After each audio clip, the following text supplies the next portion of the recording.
welcome to Preview, our first ever arts and entertainment show for Sudbury and area with, well, we're your hosts. This is the lovely, from CHNO and CJMX, Vicki Belfiore. Well, thank you. And Jack Richmond, my co-host, looking even more lovely, I think, than I am. I think between you and I, we've got every color I think we want to make sure it's a very colorful show.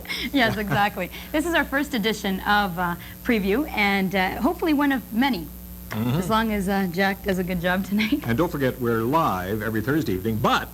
Every Thursday evening at 6:30, 6:33. We're live, and what'll happen is basically it'll be repeated throughout the weekend, so if you don't get enough of Jack tonight, you can tune in on the weekend on Cable 7. Yep, all weekend. Keep watching.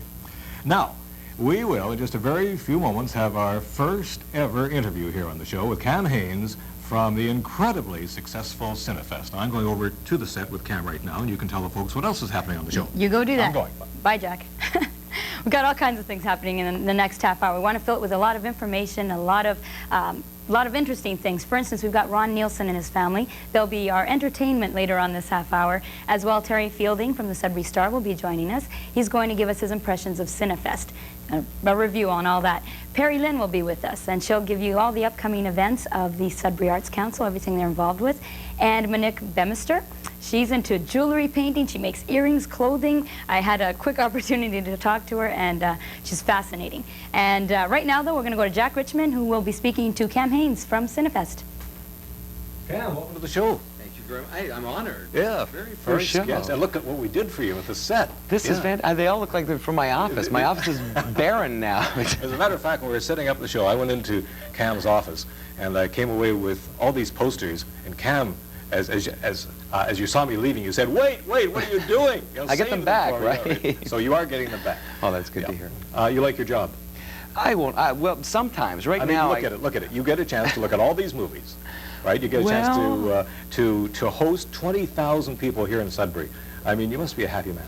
Well, you know, it's funny. Around this time of the year is when I start saying, geez, I'm getting too old for this, I think. But no, it is. It's a fun job. You do get an opportunity to see lots of films. I think over and beyond that, it's bringing you know, like over the last 5 years, we've brought a lot into this this city that would never have the opportunity to do before, and now expand those horizons so that the city gets an opportunity to see more what film can do. I mean, we're looking at film production, we're looking at film education, and as well, of course, the Northern Film Circuit. We've got 7 cities on board now, and which is really incredible. Yeah, we'll be talking about that in just a moment. Terry Fielding is along with us too in our movie review section. We'll be talking about some of the films. But right now, we have a clip that we managed to put together of the opening of Cinefest. If you'd like to narrate this along with us, it's coming up on the monitor, and we'll take a look at Cinefest '93 with all the folks that came out, 20,000. Here's some of them coming up in a lineup at the City Center Cinemas. Yeah, well, that's always fun to see when the lineups are there. It's funny because from Toronto,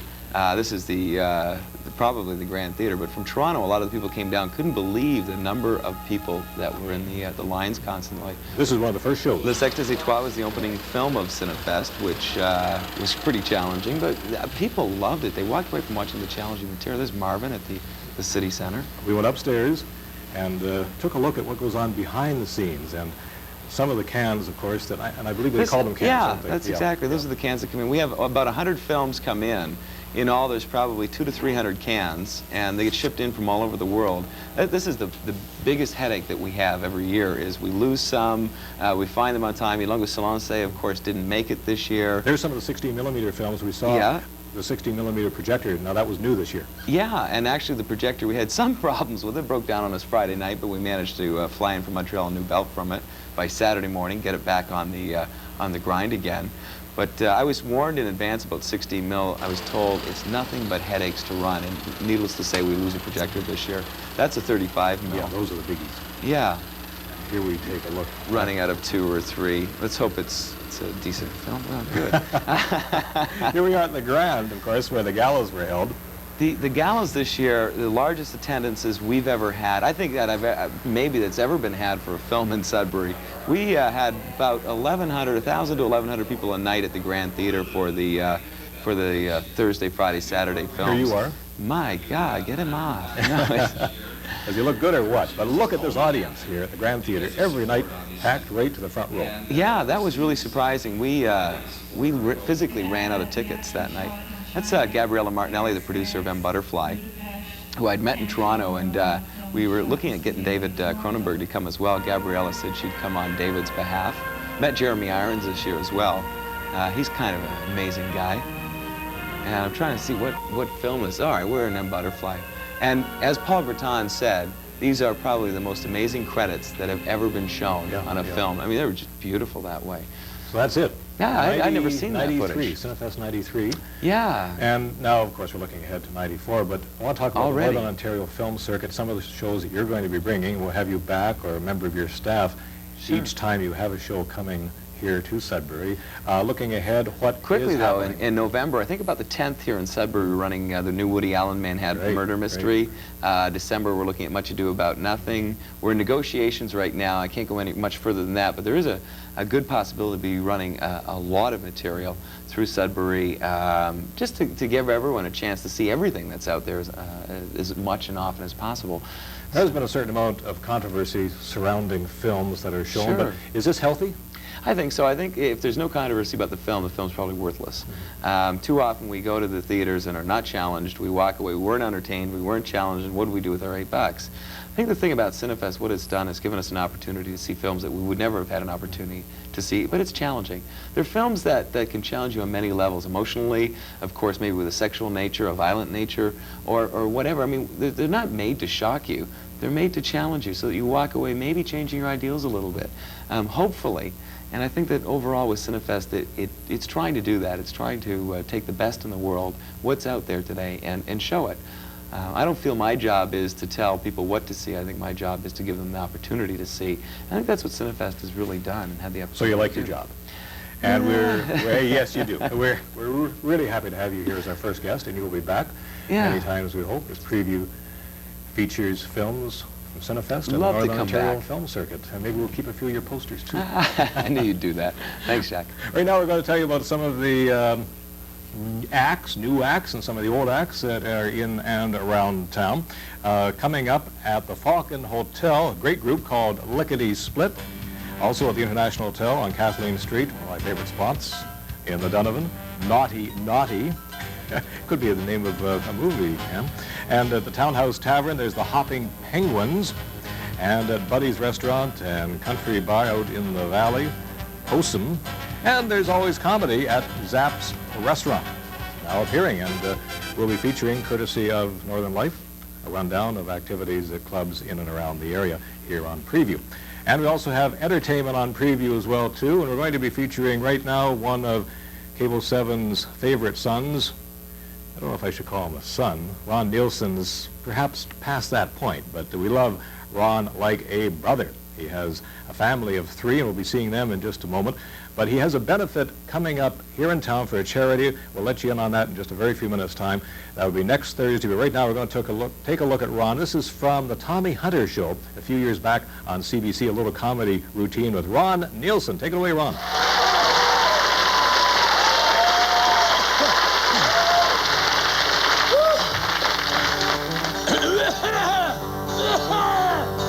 Gonna do Kenny Rogers. On a warm summer's evening, I'm trained by the lover, met up with a gambler, both too tired to sleep. Thank you very much. So we took turns of staring. The window at the darkness, the boredom overtook us. He began to speak. Elvis Presley had this song out as his next hit. He'd sing it just like this, sort of, kind of, maybe almost a little bit.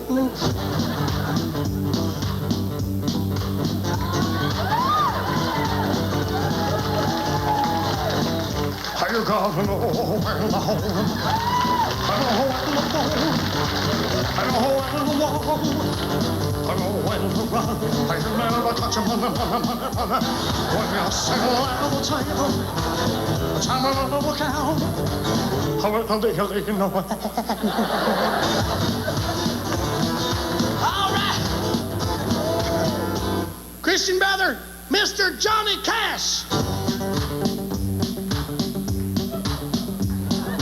Well, you got to know in the hole, know in the cold, know in the walk away, know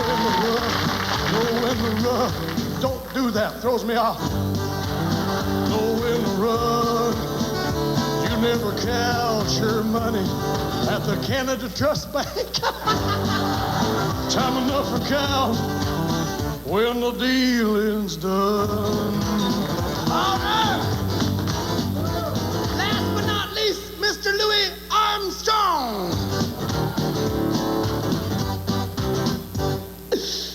You got to know when all down.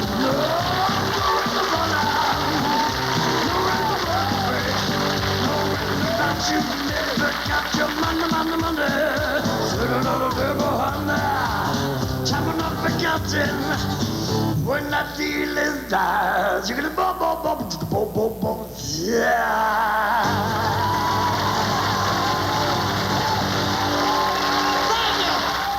Well, it's Ron Nielsen with a few of his friends there, and he'll be at the Grand Theatres for L'Arche Sudbury. Now, they're responsible for developmentally handicapped people, and they do a great job in the community. And they'll also have along with Ron his family. Yeah, they've invited the whole gang, and we have a little clip of Ron and his family here with us now on Preview. 'Cause we are the people chosen from above to tell the world today. He calls us to shine, your light and mine, wherever we may be. So turn your love light on and let your faith be strong, and let the people see we got the joy. Well, performers, that was Ron Nielsen and his family, and this is Preview, and we're here now with Terry Fielding of the Sudbury Star, and of course my co-host here, Jack Richmond. And what we're going to do basically is talk a little bit about the films that were a part of Cinefest, and I know, Terry, you took a lot of them in. What were your overall impressions? Well, I thought that this year was a very impressive lineup of films, and I will say that I disagree with Cam in that everybody thought it was challenging. I thought there were some films that were very challenging and other films that were very intriguing. There's a difference, in my opinion. Mm-hmm. The challenging ones, the audience who went to see them, they appreciated them. But there were so many films that covered so many spectrum, from family films to more adult theme type films, that it covered the gamut, and it was a very good lineup. I thought there was never any excessiveness of any type, and it was mostly very good lineup this year. It's funny you say that. One of the articles I read actually in the Sudbury Star, it was an editorial as a matter of fact, someone had pointed out that they thought all the films were very explicit and that the lineup wasn't that. Did you find them? Well, it depends on which ones you went to see. I mean, if you wanted to see all the challenging films, you had the choice to see that. For myself, I saw a few of them, but a lot of the ones I saw were maybe the ones that did not get very much publicity and advertising, because they were not challenging, but they had good cast, good storylines, and themes that were interesting. But that was my choice, because I went to see ones that I always like to go and see the underdog type films, right. the ones that don't get the publicity, and I found that most of them this year were quite entertaining. I guess for the explicit question, I should have asked Jack. How many of those did you catch? I'm just kidding. I don't know. I mean, some of the reviews that I read in the Sudbury Star, you weren't totally complimentary. No, because the films were not all perfect. There were some that were good, and like the ones that were good, like in my job, I don't like the word critic. Mm-hmm. I always find that a little bit too Heavy? Too heavy. I like reviewer. Mm-hmm. I give a bit of plot synopsis. I give my opinion towards the film, mm-hmm. and that's it. It's my opinion. Now, I have gone to movies where people have stopped me afterwards and they said, your review was totally against my feelings for that film, and you know, sometimes, you know, they've almost come to blows sometimes, you know, like, but the thing is, it's my opinion, and the thing is, it's just my opinion, and I just let people know what the film is about and what I felt about it, and there's a difference. Speaking of opinions, I guess we can always open up our own phone lines, Vicki. As a matter of fact, yes, if anybody wants to comment on anything we're discussing, or even on Jack Richmond's tie for that matter, just give us the call at 560-1505 or 560-1506. Talking about people who may disagree with you, do you sometimes agree with their disagreements? They have their opinion. Yeah. But that's it. It's an opinion. It's not really something. I mean, it's not world-shaking if I think a movie is bad and I say it's bad. Mm-hmm. It is just an opinion that basically just tells something about the film. And like if you have a film that's the opinion, like if it's everybody likes it and I don't, that's just my opinion, because you're going to find that with every film. Cinefest covered a lot of films, and I would say that most of the audiences were always very judgmental. They came because they wanted to be challenged, they wanted to be moved, they wanted to be have feelings, and that's what they went for. And the thing is, when you go to a commercial theater, most people just want to go because they like the movie, they like the actors, they like the storyline. And in that case, it's a different ball of wax than when you go to Cinefest, because Cinefest is challenging in some ways, but it's not so much as towards the content of the film, but the films themselves. Exactly. Let's go to our phone lines, actually. We do have a call. Hi, you're on Preview. Yes, I really enjoy your program tonight. Great. I have a question for, well, either one of you can answer this. What happens to the proceeds from Cinefest? I understand it's very successful, but where does all that money go? Very good question. I guess it goes to the Probably back into Cinefest for the following year. for the next year. I guess that would have been a good question for Cam. Is he gone? Okay, Cam? next time Cam's on the show, we're going to ask him that question. Did you get to see, Collie, did you get to see any of the films in Cinefest? No, I'm waiting for them to come out on video. Okay. Matter of fact, we talked to Cam about that today, the possibility with the Northern Ontario Film Circuit, you know, some of these films coming back, you have a chance to catch them again. Do you have any suggestions yourself, Terry? Any comments about Cinefest? There's a lot of people go. It seems like some people maybe shut out of some of the big shows. Well, if there is enough demand for it, I think that Cam and the organizers for Cinefest should try to, like, they know the ones that really had good turnouts. So that those are the ones that I think people should have a second chance to see, because there was a number of them that, like the festival, the galas at the Grand, where they were almost sold out, and that shows that there are an audience for these films. Now, I don't think that a general theater could show them and have an extended run, but the thing is, if they are brought back on this circuit, they should have a place, and if it's properly promoted, I think there's no stopping them. Speaking of the galas, that's basically the only one I got to see. I was out of town that weekend, unfortunately, but I did see The Piano with Holly Hunter and Harvey Keitel. I thoroughly enjoyed it. I heard a lot of good comments about it. Did you happen to? Oh yes, I caught it. I thought it was a very good film. It was something that is definitely something that the commercial theaters would really have a hard time promoting in Northern Ontario. In Toronto, where you have so many theaters and so much, you know, space where people can go and find that. Like my personal feeling is that I think Sudbury could use more movie theaters. I think we have 8 cinemas throughout Sudbury, and you go to some place like Thunder Bay and they have about 22 screens. Now I think Sudbury could probably justify more screens, and that's something that I've always thought would be more beneficial. If we had more screens, we could bring in these smaller films. Even if it's a 160 seat cinema, I think there would be more time to show these films and more places to show them. Yeah. Any final thoughts? I know I love Cinefest. The opportunity to get out there, you know, speaking for myself, and the challenge, as Terry mentioned. And, you know, these are films that may be slightly off the wall, but what the heck? That's part of the fun of it, you know, to think that people would actually, you know, come up with some of these, in many cases, some pretty novel ideas. Mm-hmm. And if they're sexier, even better. It's been a successful year anyway for Cinefest again, and I know it's going to be just as successful next year. Just before we say bye to Terry, I'm going to run down all the movies that are actually ongoing right now just at our local theaters at the City Center. We've got For Love or Money. We've got The Bronx Tale, Searching for Bobby Fischer. At the Odeon, it's The Good Son. I saw it. Macaulay Culkin is not good.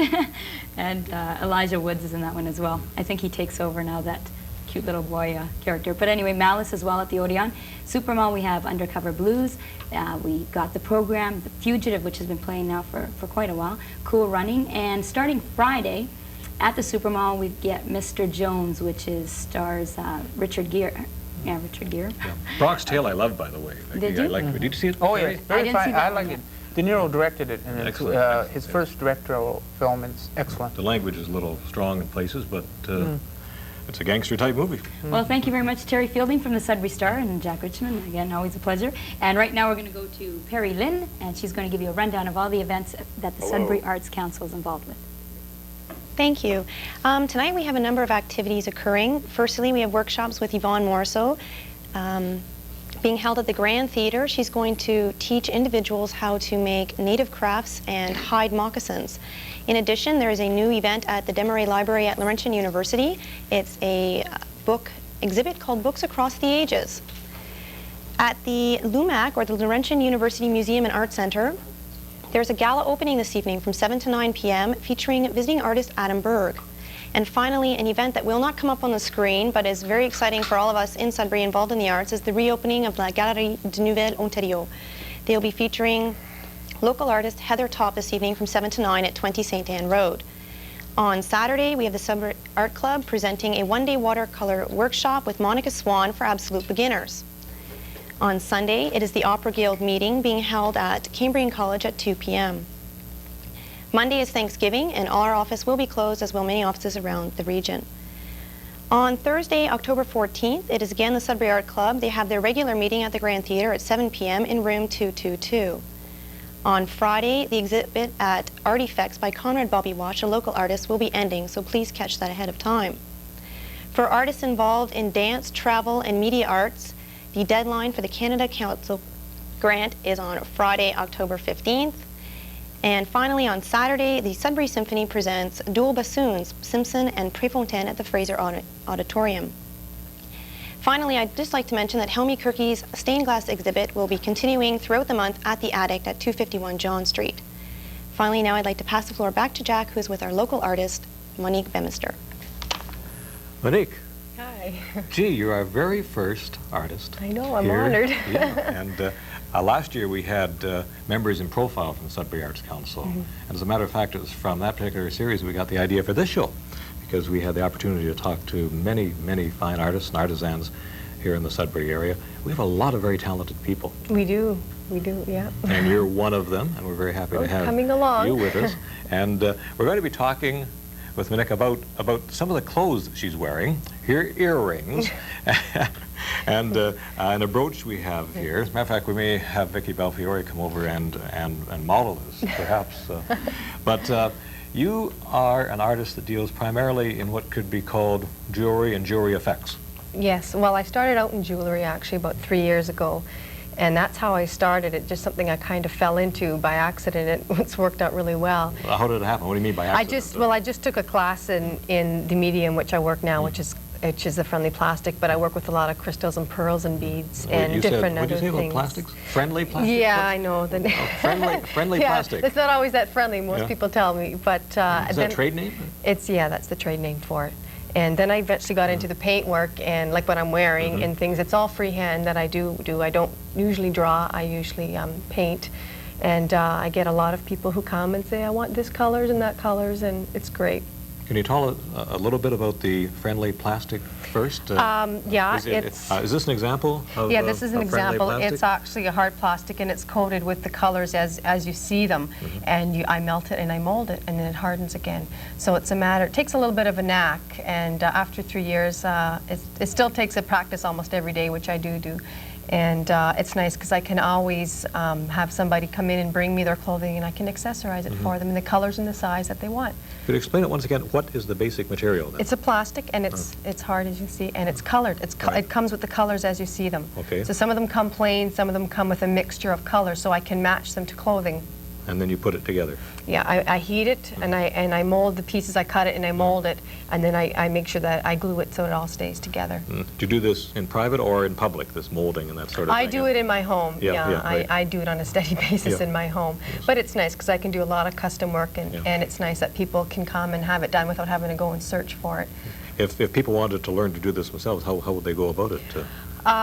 Well, I used to teach it up at Carousel Crafts. I used to teach it when they have it, and it's stayed a long time for me to be still doing this media. A lot of people aren't doing it anymore, but it's spanned out into 3 years for me, and it's still doing exceptionally well.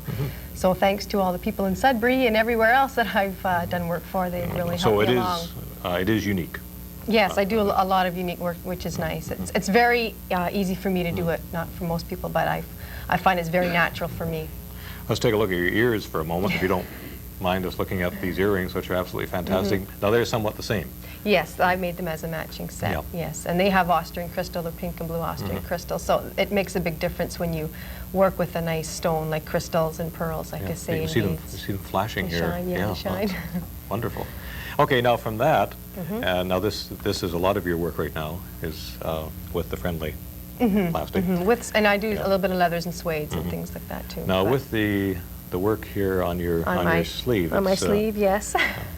We should still have Vicki doing this interview because, and perhaps someone who's not as colorblind as I am too, but this is absolutely beautiful. How does this work out? Most of it is hand done. This is called glacé and a filigree, and it's actually applied first, and I do the paint work after.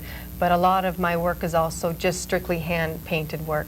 So it's great because I can say I can match it up again what people want and give them what they want. So okay, if people want to have some of this done. Yes, they can come and see me. Now, how can they get in touch with you? I usually put Southridge Mall on Sundays, and I work also out of my home. I'm the only Bemister in the book. The only Bemister so in the book. Go. So the great Vicki, come on over and say goodbye to Monique and to our audience out there. As we're all set to wrap up show number 1 here on Premier.